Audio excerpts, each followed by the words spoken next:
السلام علیکم ورحمۃ اللہ وبرکاتہ۔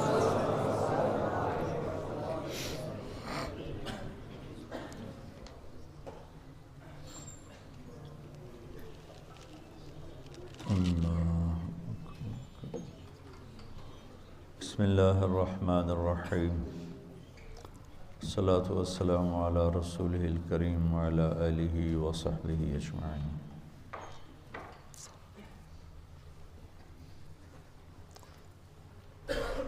انسانی تاریخ میں شخصی انفرادی سطح پر 4 حکمران بہت بڑے گزرے ہیں، فاتحین، جنہیں فاتح کہا جاتا ہے۔ ایک سکندر عیسیٰ علیہ السلام سے پہلے، اور ایک چنگیز خان، یہ 7ویں صدی میں، محمود غزنوی 5ویں صدی میں، 416 میں انتقال ہوا، اور تیمور لنگ اس کو کہتے ہیں، تاشقند کو فتح کرتے ہوئے اس کے یہاں تیر لگ گیا تھا، تو اس کے بعد وہ لنگڑا ہو کے چلتا تھا تیمور۔ یہ 3 بادشاہ انفرادی سطح پر بڑے فاتحین میں شمار ہوتے، اور آخری فاتح جس کو کہا جا سکتا ہے وہ تیمور ہے۔ تیمور کے بعد کوئی شخص انفرادی سطح پر اتنی بڑی فتوحات نہیں کر سکا، اور محمود کے علاوہ سارے سفاک ظالم تھے۔ تیمور تو مسلمان تھا، 33 ملک تباہ کر دیے اس ظالم نے، اور سب اسلامی ملک تھے، سب، کسی کافر ملک کے خلاف اس نے یلغار نہیں کی۔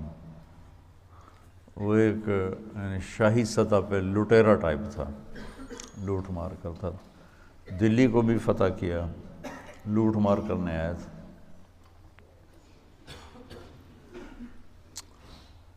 ویسے فتوحات کے لحاظ سے حکومتی سطح پر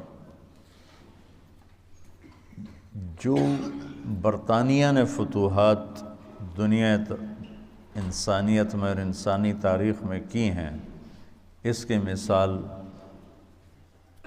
نہ پہلے ہے نہ بعد میں ہے، نہ اسلام میں ہے نہ کفر میں ہے۔ چھوٹا سا ملک ہے، انگلینڈ، اسکاٹ لینڈ ملتا ہے، ویلز ملتا ہے، آئرلینڈ ملتا ہے، تو تھوڑا سا اس کا بھرم بن جاتا ہے۔ نو خود تو چھوٹا سا ملک، 4 گھنٹے میں اس کے بارڈر ختم ہو جاتا۔ لنڈن سے چلو تو 4 گھنٹے کے بعد اسکاٹ لینڈ کا بارڈر آ جاتا۔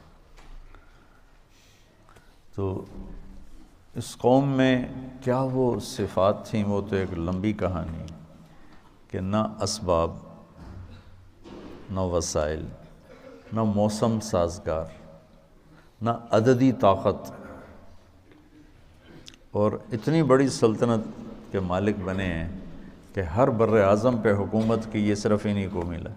آسٹریلیا پہ حکومت، امریکہ پہ حکومت، جنوبی امریکہ پہ حکومت، یورپ پہ حکومت، ایشیا پہ حکومت، یہ صرف اس ملک کو اعزاز حاصل ہے۔ آپ حیران ہوں گے کہ 100 سال میں ہندوستان اس وقت 20 کروڑ کی آبادی کا ملک تھا، اور 2 لاکھ سے زیادہ گورے نہیں تھے، صرف 2 لاکھ پورے ہندوستان میں، 2 لاکھ آخری عدد۔ مقامی لوگوں کو بیوقوف بنا کر انہیں سے لڑا کے اپنی فتوحات حاصل کر۔ بہرحال سراج الدولہ 12 بجے اٹھتا تھا دن کے، اور لارڈ کلائیو سورج نکلنے سے پہلے گھوڑے کی پیٹھ پہ بیٹھتا تھا، اور سورج ڈوبنے کے بعد اس سے اترتا تھا۔ محنت کا جہان ہے، نتیجہ انہی کے حق میں جاتا ہے جو جہد کرتے ہیں، جو محنت کرتے ہیں۔ تو میرے بہت سفر ہو چکے ہیں، میں جب بھی باہر جاتا ہوں آپ کو تھوڑی بہت کارگزاری سناتا ہوں، اس ذہن سے کہ اللہ کرے آپ کے دلوں میں تبلیغ کی عظمت پیدا ہو۔ اللہ نے مجھے تاریخ پڑھنے کا موقع دیا کافی سارا۔ قرن اول کے بعد ایسا کام آج تک نہیں ہوا، آج تک نہیں ہوا۔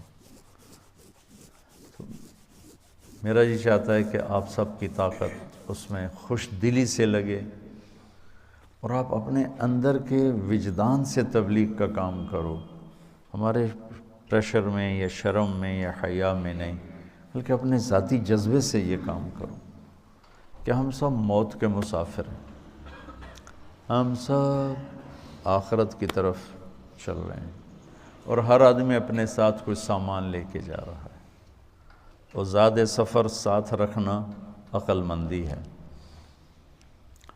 تو ایک حدیث یاد آئی، یا ابا ذر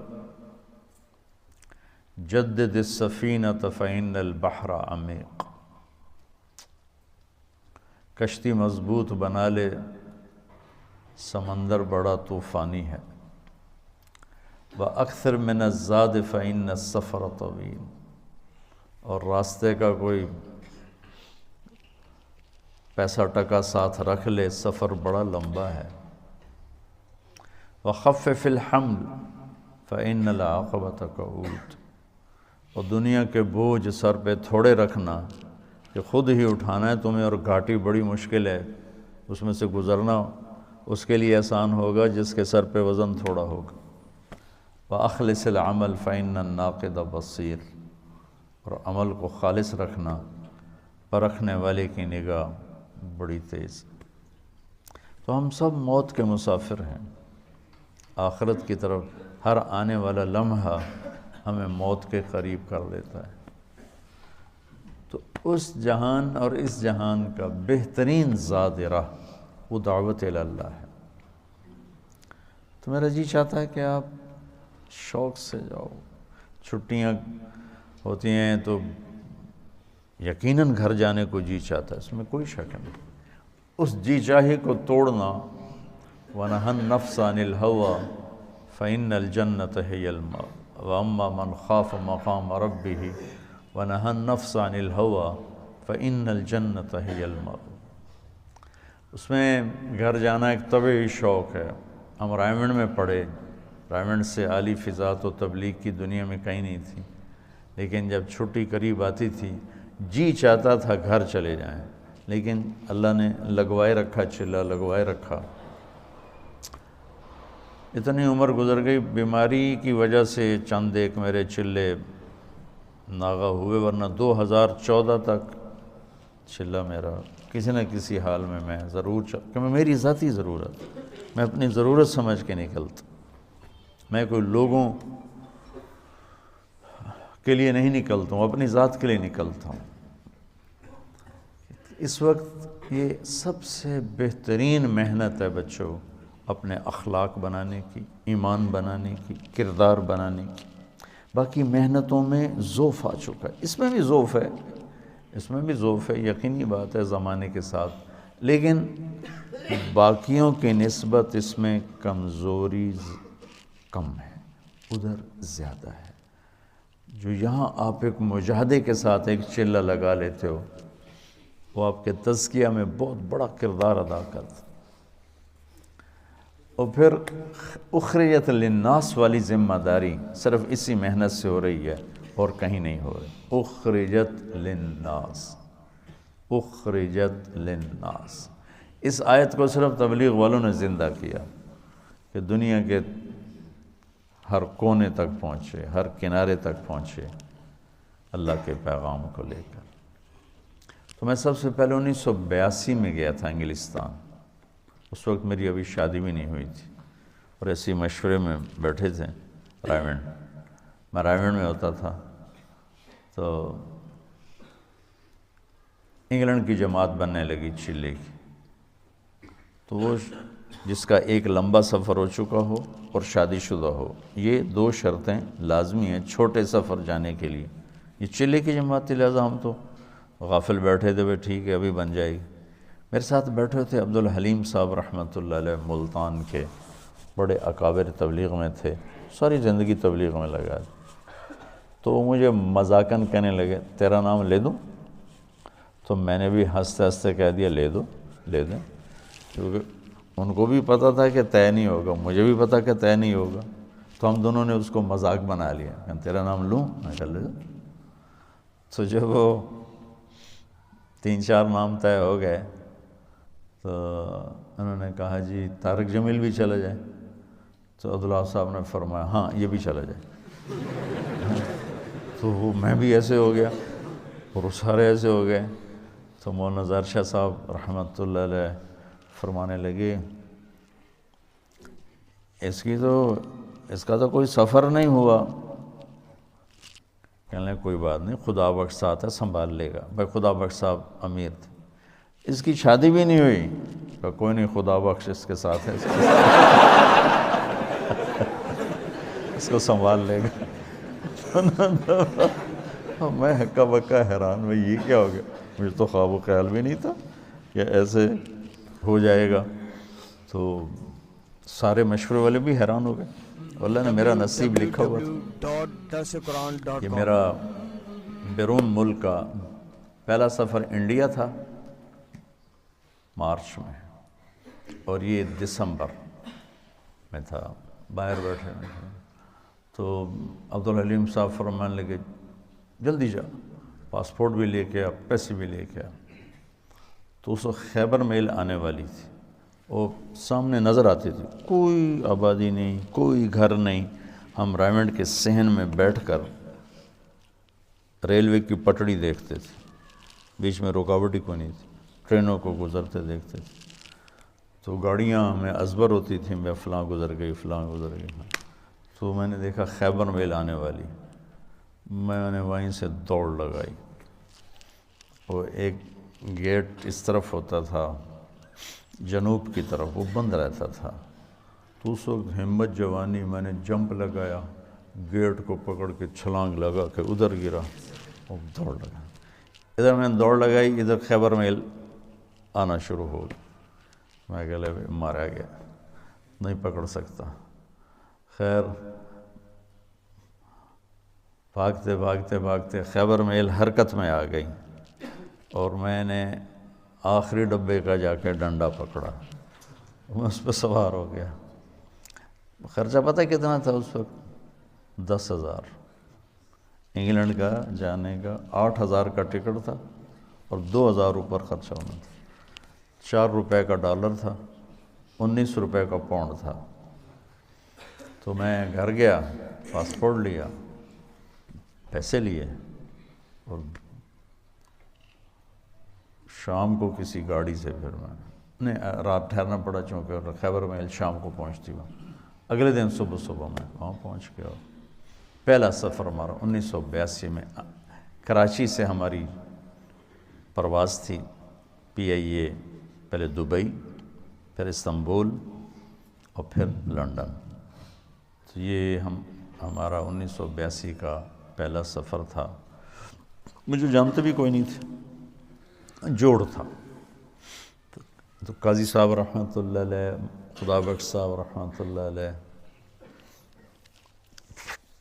بھائی فاروق تھے رحمۃ اللہ علیہ آٹے والے، ڈاکٹر امجد صاحب تھے، اور یہاں سے میں، جماعت ساری کراچی سے تھی، صرف پنجاب سے میرا نام اس میں آیا تھا۔ عبدالستار کتھوریا صاحب تھے، سب اللہ کو پیارے ہو گئے، بس ایک ڈاکٹر امجد صاحب نہیں ہے میں۔ تو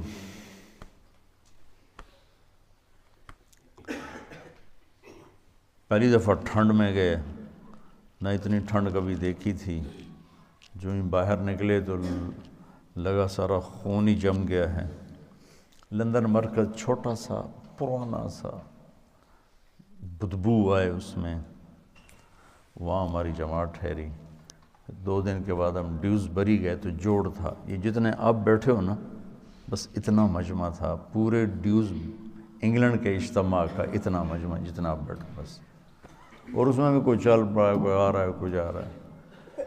تو میرا تو تعارف نہیں تھا، تو اس لیے مجھے تو خیال نہیں تھا کہ میرا کوئی بیان ہوگا۔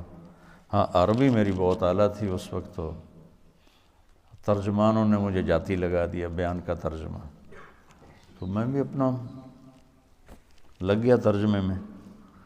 قاضی صاحب رحمۃ اللہ علیہ بہت شفقت فرمایا کرتے تھے، انہوں نے اگلے دن کہا کہ اس کا بھی تو کوئی بیان کرو۔ تو پھر وہ انہوں نے طے کر دیا میرا ایک مختصر سا بیان، غالباً مغرب کے بعد تھا، مغرب سے عشاء تھوڑا سا ٹائم ہوتا ہے۔ تو وہاں سے میرا تعارف ہوا۔ تو بعد میں ساتھی ملے، کہنے لگے جب تم ممبر پر بیٹھے تو ہمیں بڑا غصہ چڑھا کہ یہ کیا چوچے سے کو بٹھا دیا ہے۔ میں بہت کمزور، میرا اس وقت 53 کلو وزن تھا، اور اتنا چوڑا ممبر ہے ڈیوزبری، مطلب اتنا بڑا، وہاں بیٹھنے کے لیے اس کے حساب سے کوئی آدمی، مولی شاہد جیسا آدمی چاہیے بھائی، نظر بھی تو ہے۔ انہوں نے بیان سنا تو سارے ہی وہ ایک دم وہاں تو کھپ ڈل گئی اور نعرے لگنے لگے۔ میں اترا تو انہوں نے بنگالی چمٹ گئے مجھ سے، تو ہم نے وہاں 40 دن گزارے۔ اس وقت کچھ اور نیا نیا پڑھا ہوا تھا، میرا ہر بیان دوسرے سے مختلف ہوتا تھا، ہر بیان ایک دوسرے سے نہیں ملتا تھا۔ علمی ذوق تھا، دعوتی مزاج غالب نہیں تھا، علمی مزاج غالب تھا۔ تو میں نے کوئی 80 بیان کیے، سب ایک مختلف کوئی ایک دوسرے سے نہیں ملتا تھا۔ اتنا مجھے یاد ہے، کیا کیے وہ یاد نہیں۔ وہ میرا بہت بڑا تعارف ہو گیا وہاں۔ تو 1982 سے اب یہ کیا ہے 2017 ہے، مسلسل میرا جانا ہو رہا ہے، اللہ لے جاتا ہے اپنے فضل و کرم سے۔ تو گلاسگو میں پہلا بیان تھا میرا 1982، تو 50 آدمی ٹوٹل بیٹھے تھے، ٹوٹل 50 آدمی، اور میں نے بیان کتنا کیا؟ 3 گھنٹے 3 گھنٹے بیان کیا، 50 آدمی تھے۔ ابھی گلاسگو میں گیا ہوں تو ان کی جامع مسجد میں کوئی 7-8 ہزار کی گنجائش ہے، بیسمنٹ، ہال، پھر اوپر گیلری، پھر دائیں بائیں کمرے، تو کسی جگہ کھڑے ہونے کی جگہ نہیں تھی، کسی ایسے بھرے ہوئے، اوپر عورتیں بھری ہوئی، مرد، اور سب تمہاری طرح نوجوان، سب نوجوان۔ لنڈن مرکز میں بیان ہوا تو بہت بڑا مجمع کھڑے ہو کے سن رہا تھا، بیٹھنے کی جگہ کوئی۔ بلیک برن مرکز میں بیان ہوا، بہت بڑا مجمع کھڑے ہو کے سن رہا تھا، اور بلیک برن میں نے کوئی 2.5 گھنٹے بیان کیا، کھڑے رہے لوگ، ایک بھی نہیں بیٹھا، سب کھڑے۔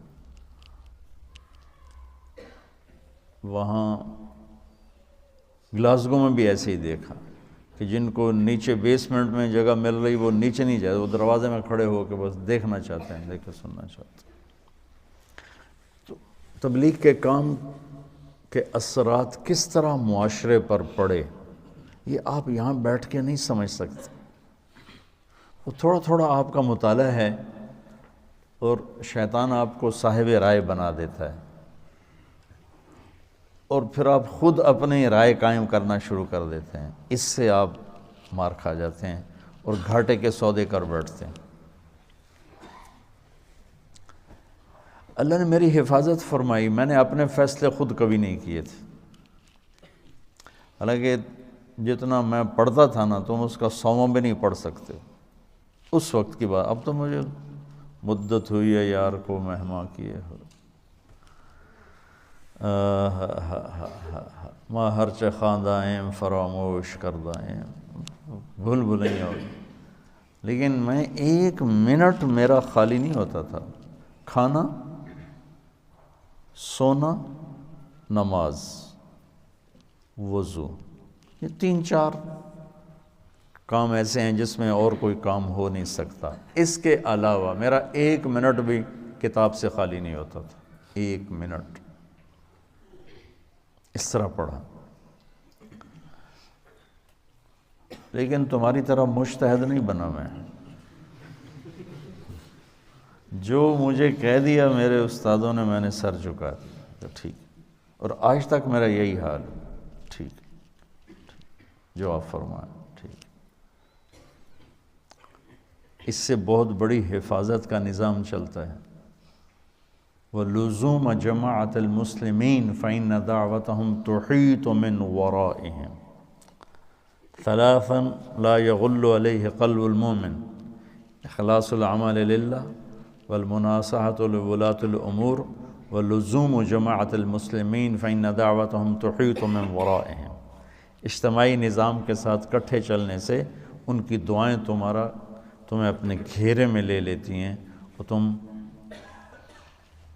غلط فیصلوں سے بچ جاتے ہو، غلط چلنے سے بچ جاتے ہو۔ تو جو میں دیکھ کے آتا ہوں وہ آپ کو بتانے کی کوشش کرتا ہوں، تاکہ آپ اندر سے تبلیغ کے کام میں لگیں۔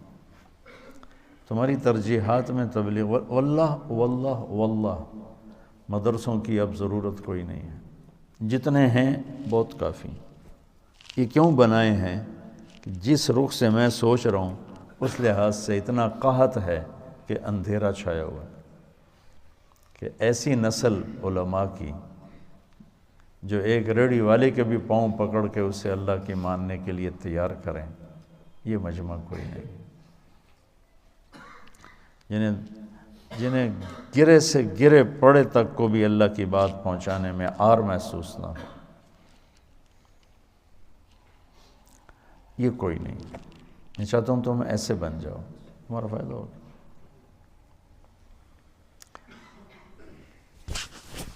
شاہ اسماعیل شہید نے بازار حسن میں گشت کیا تھا، موتی طوائف کے پاس گئے تھے، اللہ مجھے بڑے بول سے بچائے، اللہ مجھے بڑے بول سے بچائے، اللہ مجھے بڑے بول سے بچائے۔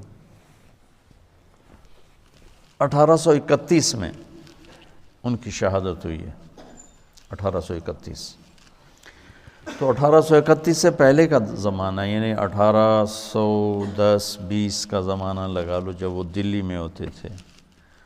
اس کے بعد بازار حسن میں اللہ نے مجھے توفیق دی جانے کی، اور میں ان طوائفوں کے گھروں میں گیا، ان سے ملا، ان کے پاس بیٹھا، ان کی ہمدردی دلداری کی اللہ نے مجھے توفیق دی، ان پر خرچ کرنے کی توفیق دی، انہیں گناہ سے بچانے کے لیے۔ تو اب 8-9 سال ہونے کو ہیں، تلمبے کے بازار حسن میں ہر ہفتے تعلیم ہوتی ہے، اور اس میں طوائفیں آ کے تعلیم میں بیٹھ، کسی کو کلمہ نہیں آتا تھا، ان کے کلمے یاد کروائے، وضو نہیں پتہ تھا وضو کروائے، نماز کا نہیں پتہ تھا نماز سکھائی، اور کتنی لڑکیوں کی شادیاں ہو گئیں، کتنیوں نے کہا ہمارا خرچہ لگا دو تو ہم یہ پیشہ چھوڑ دیں گے، میں نے ان کا خرچہ لگا دیا، وہ گھر بیٹھ کے کھا رہی ہیں اور برائی نہیں کر رہی ہیں۔ تو مجھے اس میں کوئی آر نہیں محسوس ہوئی کہ میں اسے بھی اپنی آخرت کا سامان سمجھتا ہوں، اور میں نے ان کی نائکوں سے کہا ہوا ہے کہ جو اپنی بیٹی کی شادی کرے گی میں سارا خرچہ دوں گا، اور جتنا مظلوم یہ طبقہ میں نے جا کے دیکھا ہے،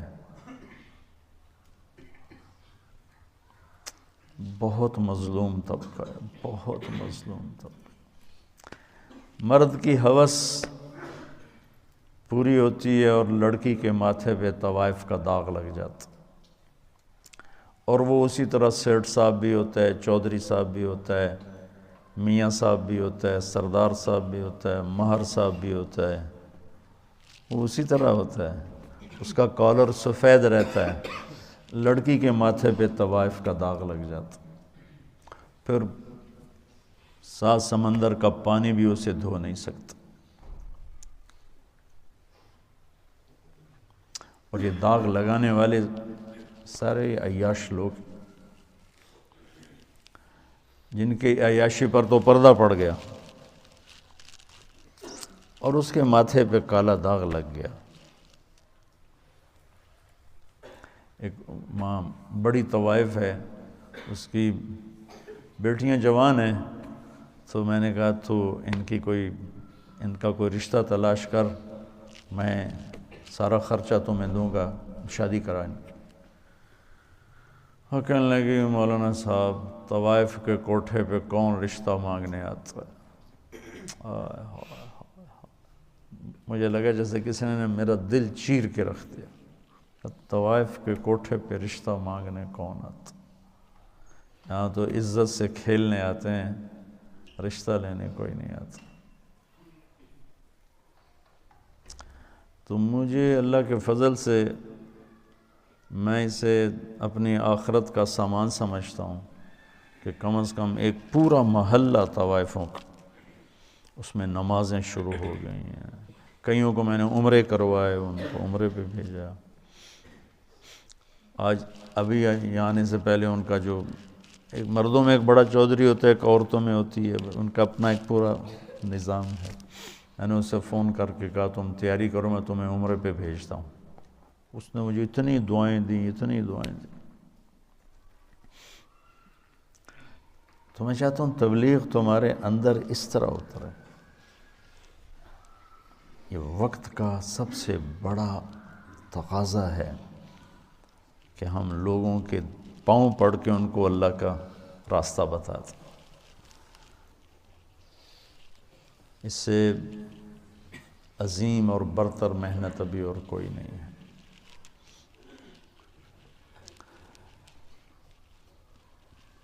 لاہور میں ایک لڑکی، بدنام زمانہ ہے، وہ میں نے ایسے اسے سلام دعا کر ماشاءاللہ 5 وقت نمازی بن گئی۔ تو وہ ایک جگہ شوٹنگ ہو رہی تھی، تو میں نے اسے فون کیا، میں نے کہا میں لاہور میں ہوں، مل سکتی ہو آ کے؟ اس نے کہا میں تو شوٹنگ کر رہی ہوں، 10 بجے فارغ ہوں گی۔ میں نے کہا اچھا بیٹی، جب فارغ ہو جاؤ نا پھر آ جانا، میں تیرا انتظار کروں، چاہے لیٹ بھی ہو تو آ جانا۔ یہ ہے کوئی 8 بجے کے بعد۔ 9 بجے پوری شوٹنگ ٹیم، باقی اداکار، ڈائریکٹر، کیمرہ مین سارے وہاں پہنچ گئے۔ میں بڑا حیران ہوں، میں نے کہا ہے تم تو کہہ رہی تھی میں 10 بجے فارغ ہو گئی۔ وہ کہنے لگی میں نے اپنے ڈائریکٹر سے کہا کہ مولانا طارق جمیل صاحب نے مجھے فون پہ کہا ہے کہ جب فارغ ہو تو آ کے مجھے مل جانا۔ وہ ڈائریکٹر بھی سامنے بیٹھا تھا، تو یہ کہنے لگے کہ مولانا طارق جمیل صاحب تیرے جیسی لڑکی کو فون کریں گے، یہ کیسے ہے؟ انہوں نے کہا آپ یہ کہتے ہو تو مجھے بیٹی کہتے ہیں۔ تو اس نے کہا شوٹنگ آف کرو، اور پورا سارا شوٹنگ کا جتنا بھی عملہ ہے، چلو چل کے مولانا کی ملاقات کرو، میں اس آدمی کو دیکھنا چاہتا ہوں جو ایک طوائف کو بیٹی کہتا ہے۔ وہ سارے مجھے ملنے آ گئے، سارے۔ صرف ممبر پہ بیٹھ کے تقریر کرنے کا تمہیں شوق ہوتا ہے کہ ہم بھی علامہ کہلائیں، ہمارے بھی کوئی جوتے اٹھائے، کوئی بیگ اٹھائے، کوئی آگے چلے، کوئی پیچھے چلے، کوئی چائے پیش کرے، کوئی روٹی پیش کرے۔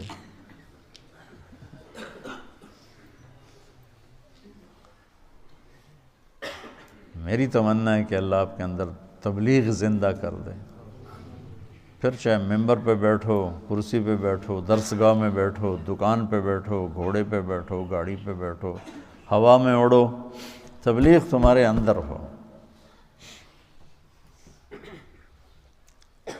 اللہ کا نبی تشریف فرماتے کہ طوائف کا گزر ہوا، یعنی میں پیچھے سے دلیل دے رہا ہوں، تو وہ مدینے، وہ کہنے لگے یہ کیسا نبی ہے جو اکیلے ہی روٹی کھاتا ہے، کسی کو بلاتا ہی نہیں؟ وہ تو آپ کو تکلیف دینا چاہتی تھی۔ تنگ کرنا چاہتی تھی.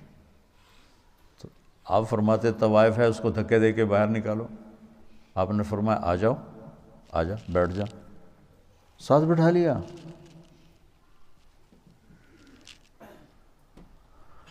کہ کھاؤ. اس کا مقصد کھانا نہیں تھا، اس کا مقصد آپ کو غصہ دلانا تھا، آپ کو تنگ کرنا تھا کہ یہ کچھ کہیں گے پھر میں کہوں گی ویکھ لیا تھوڑا نبی اے گلاں کردا ہے. کہنے لگی یہ نہیں کھاؤں گی، جو تیرے منہ میں لقمہ ہے چبا رہے وہ نکال کے مجھے کھلاؤ. تو آپ نے منہ سے اس کو اسی وقت نکال لیا. ہمارے پنجابی کی مثال ہے، کبا سمجھتے نا، کبا، کبڑا.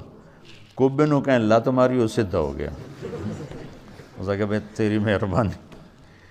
تو وہ کبے والی لت بن گئی. وہ تو آپ کو تنگ کر رہی تھی، اور اسے کیا خبر کہ نبی کے منہ کا لعاب جب اس کے منہ میں جائے گا تو کیا ہوگا.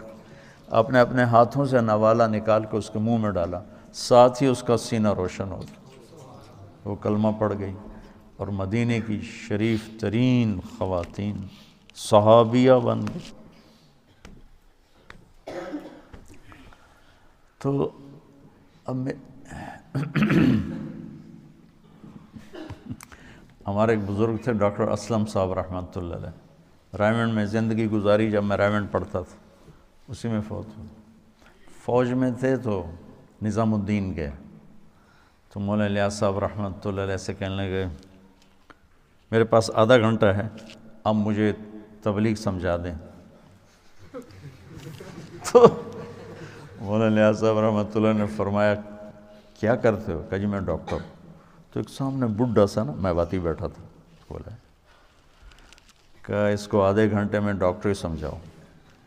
وہ کہنے لگے میں آدھے گھنٹے میں اس کو ڈاکٹری سمجھاؤں گا، اس ان پڑھ کو میری عمر گزر گئی، میں اس کو ڈاکٹری سمجھاؤں آدھے گھنٹے میں. تو کہنے لگے تو مجھے تم نے کوئی گھسیارا سمجھا کہ میں تمہیں آدھے گھنٹے میں تبلیغ سمجھاؤں؟ میرے پاس ٹائم لے کر آؤ، میں تمہیں سمجھاؤں گا. پھر وہ ایسا لگے کہ پھر ساری زندگی ان کی رائمنڈ میں گزر، ساری زندگی. بس مرض الموت میں بیمار ہو کے گھر گئے، وہیں انتقال ہو گیا ان کا. تو جو کچھ میں نے دیکھا ہے، یا 50 سال ہونے کے مجھے تبلیغ میں، وہ میں تمہیں ممبر کے 1 گھنٹے میں کیسے سمجھاؤں. اس لیے تو میں مشورہ دیتا ہوں کہ جو کہوں وہ کر لیا کرو تو فائدہ ہو. ابھی صاحب رائے مت بنو، نقصان اٹھاؤ گے. کیونکہ تمہارے پاس وہ ہے، وہ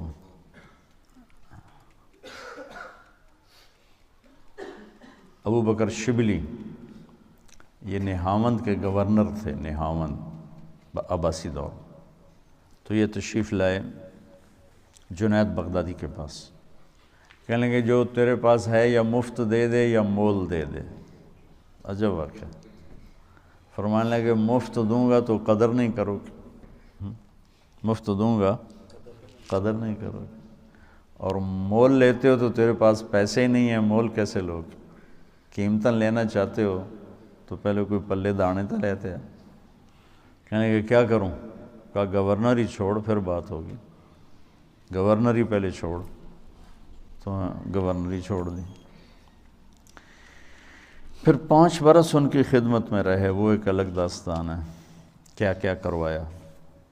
5 برس کے بعد پوچھا ابو بکر کیا حال ہے؟ کہا جی اپنے آپ کو دنیا کا کم تر ترین انسان سمجھتا ہوں، سب سے گھٹیا ترین انسان سمجھتا ہوں. کہا ابو بکر جو 5 سال پہلے مجھ سے خریدنا چاہتے تھے آج وہ تم خرید چکے ہو، جاؤ تیرا کام ہو گیا.